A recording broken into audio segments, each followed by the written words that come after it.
El origen de esta clase se remonta a 1993, cuando mi querida esposa Candy y yo nos encontrábamos a bordo de aquel barco, el Tritón, en un pequeño crucero por las islas griegas. Acabábamos de visitar la isla de Santorini. Estoy seguro de que algunos de ustedes ya la conocen. Es hermosa. Un lugar maravilloso. Al día siguiente teníamos previsto visitar la isla de Patmos. No era tan hermosa ni tan deslumbrante. En el mundo antiguo era algo así como Alcatraz. Una isla prisión, era un poco más grande. Bueno, mejor poblada, pero la misma idea. Estaba de pie en la cubierta del barco esa tarde, esperando a Candy. Íbamos a cenar un poco más tarde y yo solo estaba reflexionando sobre la isla de Patmos. Esto fue en 1993. Para ese entonces ya había estado enseñando la Biblia aquí y allá, a veces de forma profesional, durante unos 20 años. Para serte aún más sincero, sentía un poco de resentimiento hacia el libro del Apocalipsis. Sabes, en mi mente en ese momento era como lo que no encajaba. ¿Sabes a lo que me refiero en la Biblia? Toda la Biblia como que tenía sentido. Quiero decir, no es que no hubiera muchas cosas que aprender, muchas cosas que estudiar, muchos misterios que resolver, pero parecía que en el gran esquema de las cosas la mayor parte encajaba, excepto el Apocalipsis. Eso me dejó completamente perplejo. ¿Qué vas a hacer con ese libro? Uno se encuentra son solo imágenes salvajes, descabelladas, extrañas visiones apocalípticas de esto y aquello, y yo había leído el libro varias veces. Nunca sentí realmente que me dejara en otro lugar, que no fuera en un mar de confusiones. Y luego, claro, yo crecí como muchos de ustedes a finales de los 60, principios de los 70, y había estado expuesto a Hal Lindsey y a The Late Great Planet Earth y a todo tipo de interpretación geopolítica, y por un tiempo lo creí y lo enseñé. Me di cuenta de que Lindsey estaba fundamentalmente equivocado en la mayoría de las cosas importantes que intentó decir en su gran libro, y entonces no sabía qué hacer con eso, simplemente lo resentía. Pensé que quizás Lutero tenía razón, que deberíamos haber sacado el libro del canon, ¿sabes? Simplificar las cosas, pero la iglesia, con toda su sabiduría, había decidido no proceder así, y entonces aquí estaba yo en la cubierta del barco, siempre me puedes ver allí. Desconcertante, esto es verdad. Y un pensamiento, te lo juro, me vino a la mente mientras estaba de pie en la cubierta de aquel barco esa noche. Y el pensamiento fue este: la única manera en que podré entender ese libro es enseñándolo. Nunca lo había enseñado. Yo lo leería.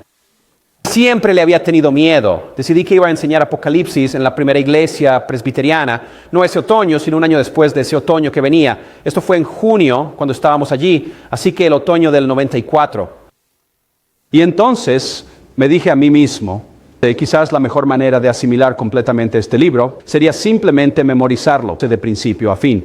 Y así memoricé el primer versículo del libro de Apocalipsis en la cubierta de aquel barco, esa misma tarde de junio de 1993. Esta es la solemne y divina revelación de Jesucristo, el Señor, la cual fue entregada y concedida por Dios Padre a su Hijo, con el propósito expreso de poder mostrar y dar a conocer a todos sus fieles y devotos servidores todas aquellas cosas y eventos que ineludiblemente deben ocurrir y llevarse a cabo en un futuro muy cercano.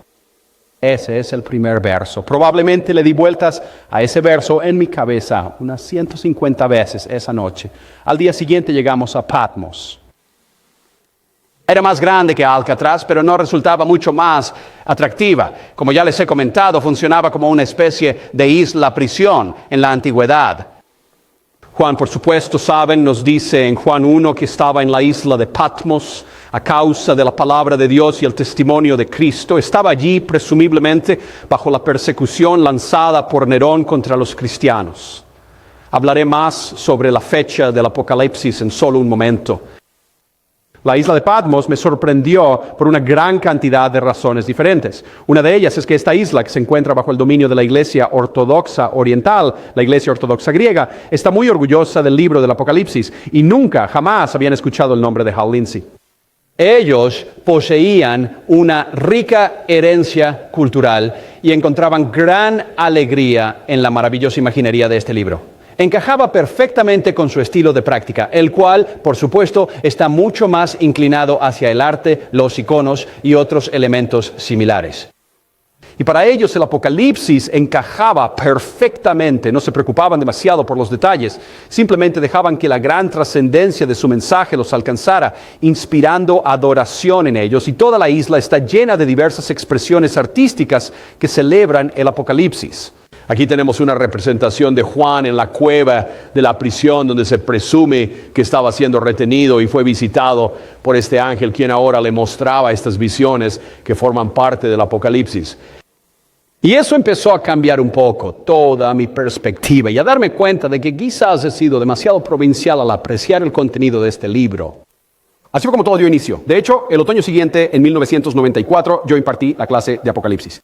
No estoy completamente seguro, fue una experiencia bastante salvaje y alocada para mí en aquel entonces. Yo seguía tratando de juntar todas las piezas, pero realmente me pareció que fue un momento muy importante en mi propia trayectoria. Yo no sé si alguno de ustedes se encontraba presente en ese instante, pero fue un momento muy positivo y de alguna forma lo he conservado y atesorado hasta el día de hoy. Bueno, ahora vamos a conversar un poco acerca del contexto histórico. Puede que estén familiarizados con algo de esto, o puede que no lo estén, pero esto es simplemente un poco de trabajo preparatorio, una pequeña tarea que debemos realizar para ser justos con la disciplina bíblica de la hermenéutica. ¿Cuál era el contexto? ¿Qué estaba sucediendo en el mundo en ese momento?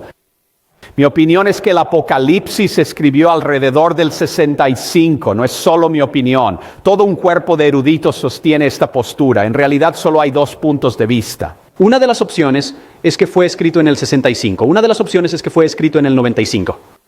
Ireneo, el padre de la iglesia del siglo II, hace una declaración algo ambigua en sus escritos contra las herejías, en la que insinúa que fue entonces cuando se escribió el Apocalipsis, y esa se ha convertido en una opinión sostenida por muchos, basada en gran parte en el testimonio de Ireneo. Quiero considerar a Ireneo la próxima semana, porque es uno de esos comentaristas que debemos incluir en nuestro estudio, así que no voy a decir más sobre él por ahora.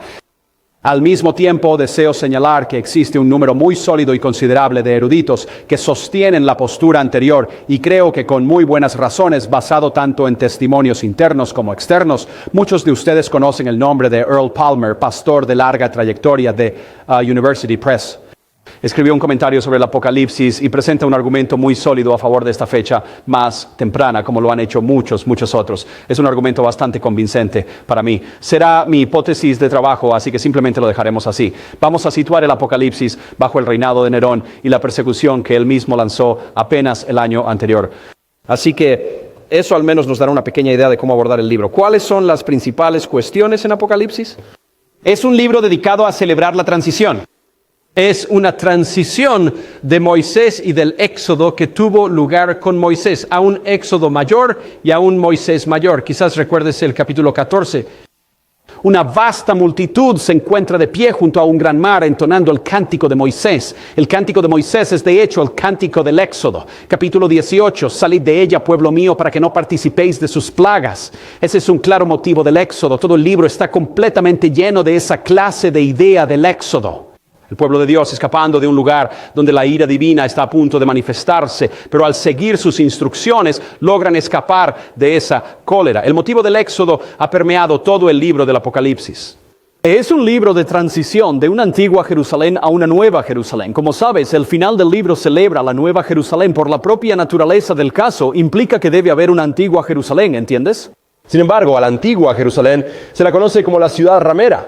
¿Por qué? Porque aquella antigua ciudad de Jerusalén había cometido un acto de traición en contra de su esposo del pacto, el Señor. Ella misma había llevado a la crucifixión a su propio y único hijo, el Mesías. Además había dado muerte y asesinado a todos los profetas que le fueron enviados. Jesús mismo lo afirma. Es imposible que un profeta muera en otro lugar que no sea la ciudad de Jerusalén. Jerusalén era por excelencia la ciudad que completamente le había dado la espalda a Dios y a su verdad. No tenemos más rey que el César. Fue el clamor de la multitud cuando se encontraban allí en el juicio de Jesús de Nazaret. Y este es un libro que conmemora la transición de lo antiguo a lo nuevo. Celebra una transición desde la antigua creación hacia la nueva creación. He aquí, yo hago nuevas todas las cosas. Es el anuncio de la voz que proviene del trono en el capítulo 20. Y ese motivo se manifiesta a lo largo de todo el libro una y otra vez, un tiempo de una nueva creación. Estos son temas secundarios. Te tengo tarea. Si quieres aprobar esta asignatura, tu tarea es leer el libro del Apocalipsis de corrido, al menos una vez esta próxima semana. te llevará como 1 hora. Mi recomendación personal es que lo hagas 2 o 3 veces.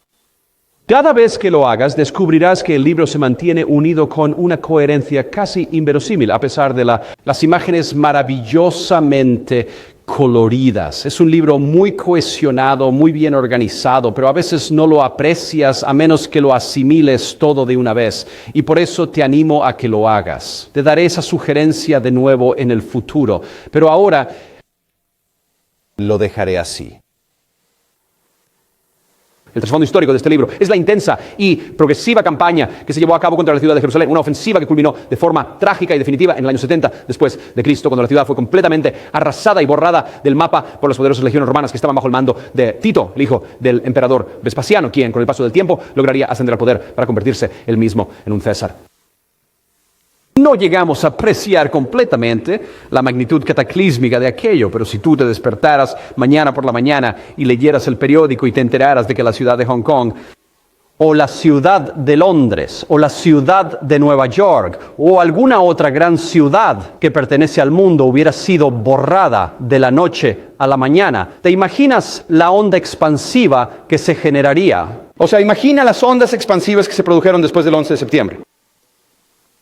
¿Cuánto más grave sería si toda la ciudad hubiera sido completamente destruida? Y esas son precisamente las enormes proporciones de lo que sucedió cuando Jerusalén fue arrasada por los romanos en el año 70. Esta era una ciudad que constituía un centro principal del mundo. Una inmensa riqueza se encontraba en esa ciudad. Era un punto neurálgico para el comercio, para el intercambio, para los viajes, para el turismo, para todas estas cosas. Jerusalén era una ciudad importante.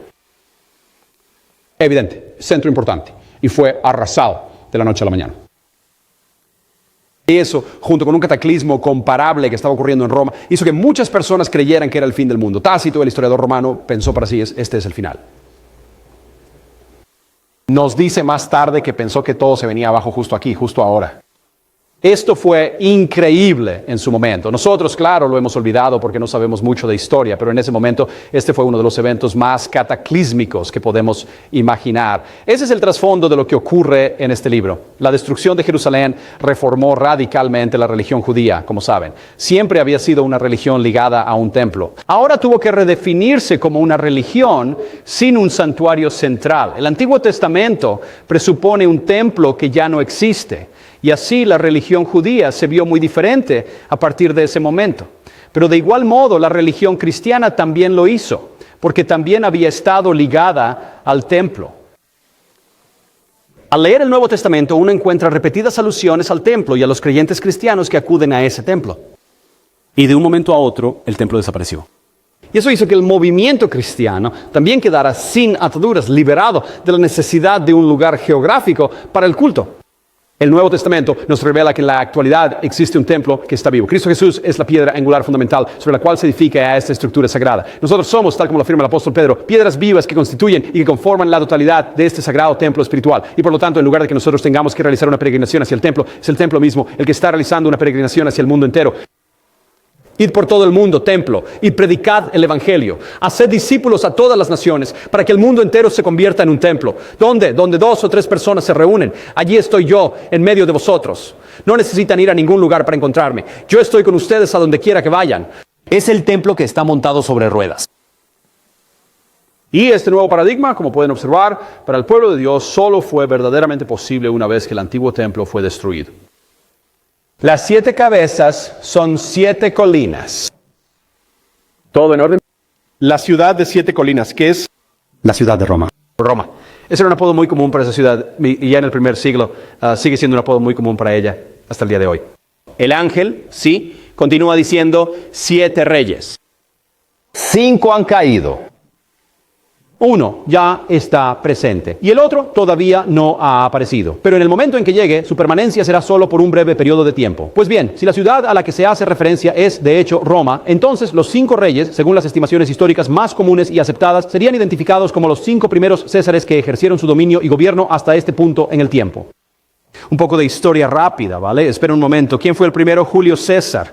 Algunos no quieren incluirlo porque nunca fue realmente un rey, pero en el siglo I se asumía comúnmente que fue el primer César. Suetonio escribe a principios del siglo un libro llamado Los 12 Césares. Él comienza hablando de Julio César. Esta era la manera en que la gente lo percibía y por lo tanto no nos debe extrañar que el libro del Apocalipsis asuma esa perspectiva. Entonces, ¿quién es Julio César realmente? Él fue quien transformó a Roma de ser una república a convertirse en un imperio. Él es en esencia el catalizador de todo.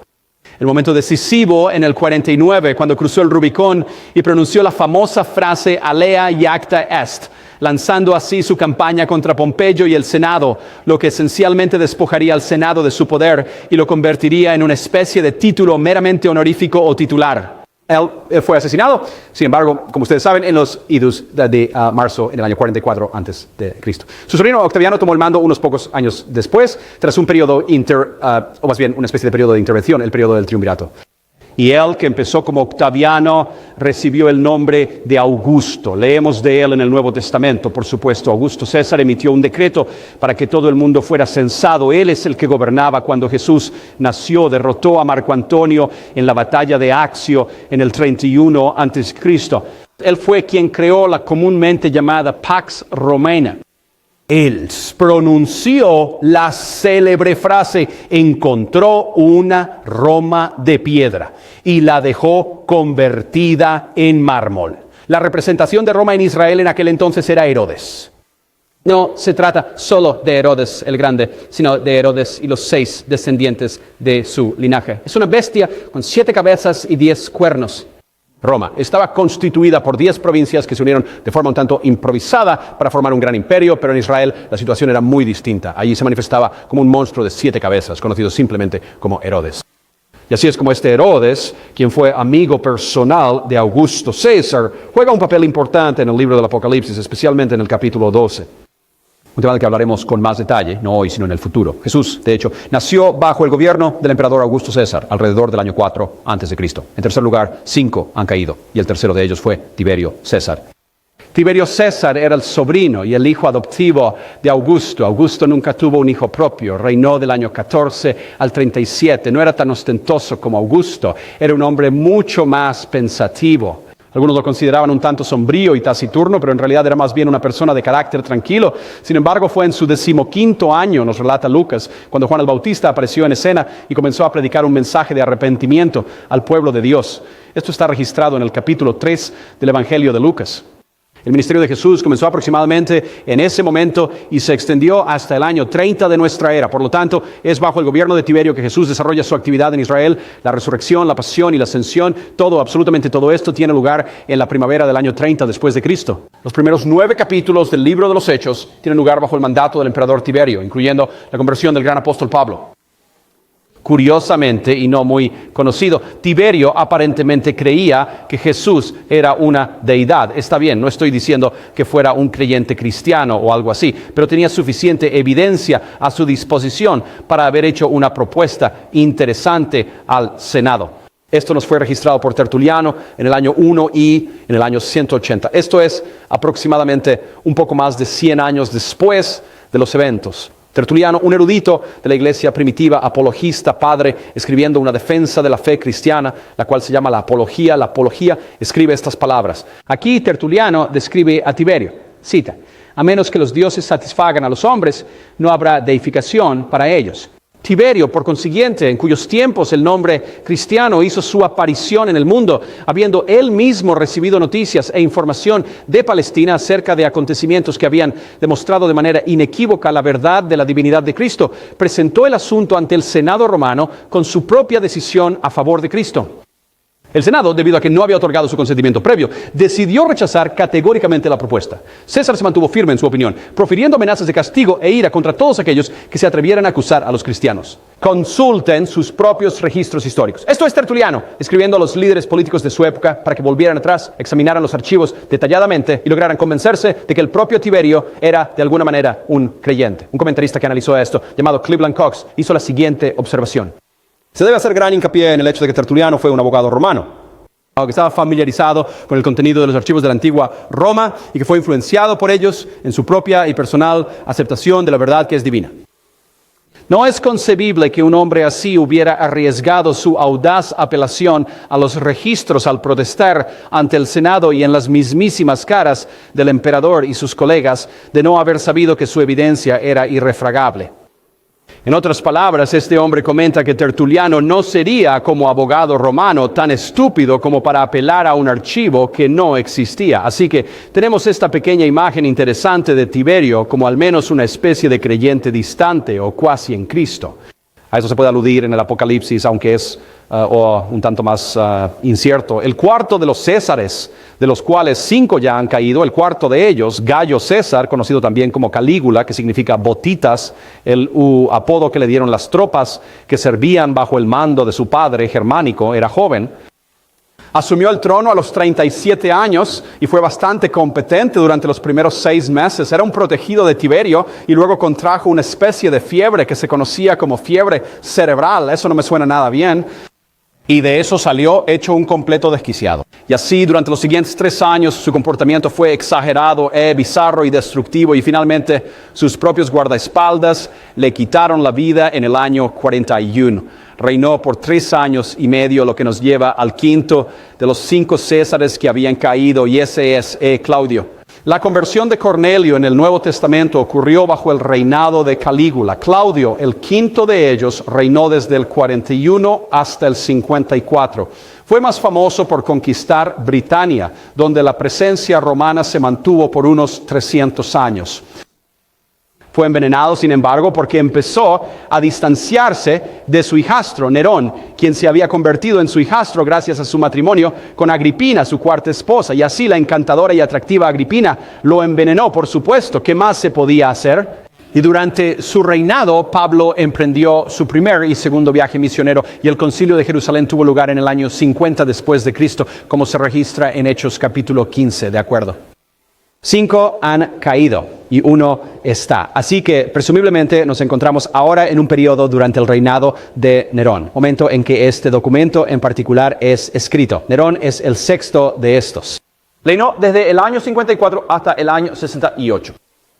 Su carrera temprana fue benigna porque solo era un adolescente y lo único que quería era salir a la calle a vandalizar Roma, ¿sabes? ¿Y qué hay de malo en eso? Es un adolescente. Estaba más o menos dominado por 3 personajes que eran administradores muy sensatos del Estado. Séneca, el filósofo estoico, Burro, el jefe de los pretorianos, y Agripina, su madre. Sin embargo, permítanme agregar esta información adicional. El tercer viaje misionero de Pablo y su posterior encarcelamiento en la ciudad de Cesarea no fue bajo el mandato de Nerón en este momento, sino que la turba de Jerusalén fue la que verdaderamente provocó su detención. Por lo tanto, Pablo permanece encarcelado en Cesarea por un lapso de 2 años completos, durante el tiempo final, durante la conclusión de este periodo específico y determinado.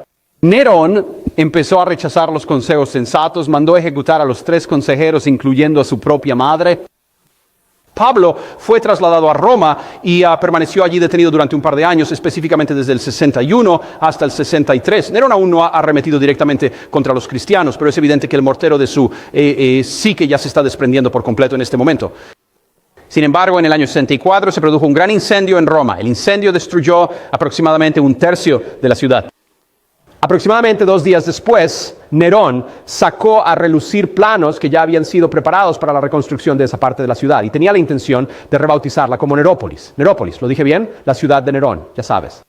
El pueblo romano no estaba realmente preparado para eso y de pronto Nerón se dio cuenta de que estaba en serios problemas y en su momento de angustia culpó a los cristianos, pues los cristianos provocaron ese incendio, ¿right? Y así en el verano del 64 se desata esta enorme persecución contra los cristianos. Se trata de un asalto imperial que se inicia y se prolonga durante aproximadamente los próximos 7 años. Todo esto comienza en el 64. Pablo probablemente estuvo en España. No quiero decirlo de forma demasiado agresiva, pero hay al menos alguna evidencia de que estuvo allí y escapó de parte de la presión inicial de esta persecución. Sin embargo, fue arrestado finalmente junto con Pedro. Fueron ejecutados en Roma en el 66 o el 67.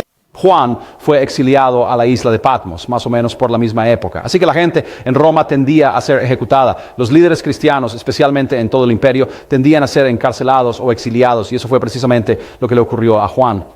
Las guerras judías estallaron, de modo que lo que había comenzado como una campaña dirigida contra los cristianos se convirtió rápidamente en una campaña dirigida contra el pueblo judío, especialmente en la ciudad de Jerusalén. Roma no tenía, ya sabes, no hacía buenas distinciones en ese momento entre las personas cristianas y las personas judías, y por lo tanto la situación se transformó por completo. El propio Nerón fue ejecutado por el ejército romano en el año 68, las guerras judías. Israel se estaba dividiendo cada vez más entre liberales que querían encontrar una causa común con los romanos, representados por la clase saducea, y a los conservadores, representados principalmente por los fariseos, pero aún más por los celotes, quienes comenzaban a promover una revolución radical contra el imperio romano. Los abusos de Roma solo estaban exacerbando la situación. Los procuradores que eran corruptos, es decir, aquellos que ejercían como gobernadores, Poncio Pilato fue de hecho uno de estos procuradores romanos, pero otros llegaron más tarde, quienes resultaron ser todavía más corruptos y mucho más cuestionables y dudosos en la aplicación de sus tácticas de gobierno, lo cual condujo a una división mucho más profunda y marcada dentro de los límites de la ciudad de Jerusalén. El último de todos esos procuradores fue un hombre conocido con el nombre de Gesio Floro. Gobernó desde el año 64 hasta el año 66. Él llevó a la nación de Israel directamente al punto de ebullición. Robó y sustrajo fondos del tesoro del templo. Él asesinó arbitrariamente a unos 3.600 ciudadanos pacíficos en un reinado de terror de 5 meses. La mayor parte de esta información nos llega de historiadores romanos, especialmente de Tácito. Estas acciones inspiraron una respuesta revolucionaria por parte de los celotes, quienes ya venían mostrando una marcada propensión a la violencia. Ahora bien, si acaso han estado ustedes durmiendo o distraídos hasta este preciso instante, les ruego que presten atención y despierten inmediatamente. Este hombre ostentaba el cargo de gobernador de la provincia de Siria. Posteriormente, descendió con sus tropas y puso sitio a la ciudad de Jerusalén. En el año 66, en el momento en que estaban intentando sofocar la rebelión, por razones que permanecen absolutamente envueltas en el misterio hasta el día de hoy, él se retiró después de tan solo 6 días. Él había logrado sitiar, acorralar y aislar completamente a la ciudad de Jerusalén, y aún así simplemente se marchó. Los celotes capitalizaron esto como una clara muestra de debilidad y lo persiguieron fuera, logrando de hecho derrotarlo en un ataque sorpresa en la batalla de Bet Horón. Esto desacreditó a los moderados en Jerusalén. Los radicales tomaron el control de Jerusalén en aquel momento. Los cristianos recordaron lo que Jesús había dicho. Obtenemos esta información de Eusebio, el historiador de la iglesia, quien escribió aproximadamente en el siglo III. En realidad, en el siglo IV. Eusebio dice que el pueblo cristiano, recordando las palabras de Jesús, cuando veáis Jerusalén rodeada de ejércitos, huid a las montañas. Estos cristianos miraron hacia afuera, vieron Jerusalén rodeada por ejércitos y se preguntaron, ¿cómo vamos a huir a las colinas si hay ejércitos por todas partes? ¿Sabes? Y entonces, sin ninguna razón que pudiera explicarse, los ejércitos se fueron y los cristianos, absolutamente todos, abandonaron la ciudad. Jesús había dicho, oren para que no sea en sábado, porque entonces están limitados a un viaje de un solo día de sábado. Orad para que no estéis en cinta en ese momento. Debe ser un momento en el que podáis hacer una huida rápida, y así lo hicieron al desierto del sur de Judea y allí se refugiaron. El pueblo cristiano escapó de la horrible barbarie que se desató en Jerusalén durante los siguientes años. Nerón designó a Vespasiano para que se encargara de sofocar esta sublevación. Vespasiano llegó en el año 67 al mando de 60,000 soldados de élite. Fue un verdadero baño de sangre, una tierra arrasada. El mar de Galilea estaba flotando con cuerpos hinchados. Yo no estoy tratando de revolverles el estómago a nadie, pero créanme, les estoy ofreciendo una descripción bastante más benigna de esto. Fue una masacre verdaderamente horrible. De modo que muchísimos miles de personas judías huyeron a Jerusalén para encontrar seguridad. Y la ciudad estaba abarrotada por una superpoblación. Jerusalén misma entonces se vio envuelta en una guerra civil entre la gente que quería encontrar la paz con Roma y aquellos que querían continuar el asalto. La campaña contra Jerusalén fue interrumpida por lo que se conoce como el Año de los 4 Emperadores. Ahora recuerden lo que dijimos, 5 han caído, uno es, el otro aún no ha venido, pero cuando venga permanecerá solo por un breve tiempo. Apocalipsis 17. Después de que Nerón fue ejecutado en el año 68, su sucesor fue un hombre conocido con el nombre de Galba. Él reinó por menos de 2 meses. Fue ejecutado, o más bien fue asesinado, fue reemplazado por Otón. Otón gobernó únicamente durante 3 meses. Fue asesinado y su puesto fue ocupado por Vitelio. Gobernó por un periodo de apenas 8 meses, fue brutalmente asesinado y fue sustituido por Vespasiano, quien en ese momento se encontraba en funciones en Israel. La cuestión que debemos considerar para la gente que está viendo esto, pueden ustedes imaginarse, si tuviéramos una serie de asesinatos tan rápidos y continuos en los Estados Unidos, qué nivel de inestabilidad y de caos político generaría. Y eso es justo lo que pasaba aquí. La gente pensó, se acabó. Ya, es el fin del camino. Este lugar se está viniendo abajo. La anarquía va a estallar. Había una desesperación generalizada por todo el mundo conocido en aquel entonces. Jerusalén por un lado, Roma por el otro, ambos en una situación de colapso total. La caída de Jerusalén ocurrió en el 70 d.C. Vespasiano fue a Roma para tomar el control. Dejó a Tito, su hijo, para terminar el trabajo allí en Jerusalén. Jerusalén fue sitiada en abril, cayó en condiciones de hambruna solo 5 meses después. La razón por la que se quedaron sin comida tan rápidamente es que los fanáticos quemaron todos los alimentos. Podrían haber sobrevivido varios años. En cambio, no pudieron aguantar ni siquiera unos pocos meses. Canibalismo horrible, inenarrable. Las peores condiciones de hambruna posibles e imaginables fueron la experiencia de quienes estaban en Jerusalén hasta que finalmente la ciudad cayó. A finales de agosto, la ciudad quedó completamente destruida. El templo fue consumido por las llamas. Algunos de ustedes que han visitado Roma habrán visto el famoso arco de Tito que celebra la destrucción del templo que él llevó a cabo. Los objetos y artefactos del templo están grabados en ese gran arco de triunfo que se encuentra allí. Voy a dejar nuestra pequeña discusión aquí. Siento haber tenido que avanzar tan rápido, pero espero que eso les dé una idea. Creo que hay bastante buena evidencia de que ese es el trasfondo histórico del libro del Apocalipsis. Eso no responde a todas las preguntas, pero al menos nos da una base para trabajar mientras pensamos en lo que sucede en este libro, ¿ven? Como les digo, la próxima semana mi idea es comenzar a dar un salto hacia adelante y vamos a estar revisando y analizando los textos que se encuentran en el libro del Apocalipsis, pero nos enfocaremos más a través de la perspectiva de lo que está sucediendo históricamente y luego volveremos a trabajar con el contenido profundo del libro, como les mencioné en un momento posterior. Les dejo con esta imagen con la que empezamos y les dejo con mi breve lección de escuela dominical de esta mañana. ¿Hasta qué punto cada uno de nosotros, tanto tú en tu vida como yo en la mía, hemos llegado a recrear la figura de Jesús a nuestra propia imagen y semejanza? Queremos que Jesús sea exactamente lo que nosotros deseamos que sea, pero Él no es alguien que se deje domesticar con facilidad. Y el Jesús que nosotros de hecho conocemos, amamos y adoramos es nuestro Rey y nuestra autoridad absoluta y legítima. Y la única postura verdaderamente correcta ante esta realidad es la absoluta y total renuncia a cualquier derecho o pretensión que yo pudiera jamás considerar tener sobre mi propia persona. Pause mientras someto y entrego la totalidad de mi vida, todo lo que soy y cada uno de los intereses que poseo a su inmutable y soberana autoridad. Él promete ser un Cristo, un Rey de gracia. Pero nunca perdamos de vista el otro gran tema fundamental que recorre la totalidad de la Sagrada Escritura. Hay una frase muy extraña, una expresión peculiar que se utiliza específicamente en el libro de Apocalipsis en el capítulo 6. Es precisamente esa frase la que dice, la ira del Cordero. Uno no suele pensar en corderos llenos de ira con mucha frecuencia, ¿no es así? Pero eso forma parte del tema. Y a veces me temo que de alguna manera construimos una imagen de Jesús casi idólatra, que es muy cómoda pero no del todo precisa. Así que hagamos todo lo que podamos. No estoy diciendo que esta imagen lo capture perfectamente. Lo que estoy diciendo es que esto es una llamada de atención importante para nosotros, ¿verdad? Pensar en el Apocalipsis de Jesucristo.